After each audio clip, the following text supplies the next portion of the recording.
جنس پرستی کو فروغ دیا گیا ہے، اس نظریہ بد کو کہ عورتیں عورتوں سے شادیاں کر رہی ہیں، مرد مرد سے شادیاں کر رہے ہیں۔ خدا کے لیے حکمران کچھ سوچیں۔ اگر یہی کچھ کرنا ہے تو بظاہر تو یہی نظر آ رہا ہے کہ پھر ہم ریاست کے قیام کا جواز جو ہے وہ کھو رہے ہیں۔ آئین جو کہہ رہا ہے ہم اس آئین کے مطابق ریاست کو حکمران جو ہے وہ چلائیں۔ آئین سے ہٹ کر چلائیں گے تو ریاست کا وجود جو ہے وہ خطرے میں پڑ جائے گا۔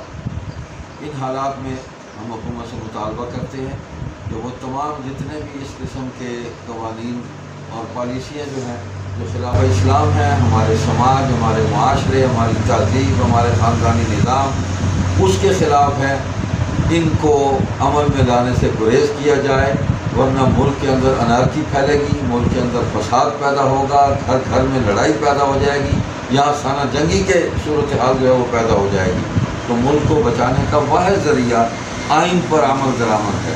تو حکمران آئین کی پاسداری کریں اور قانون پر عمل درآمد کریں۔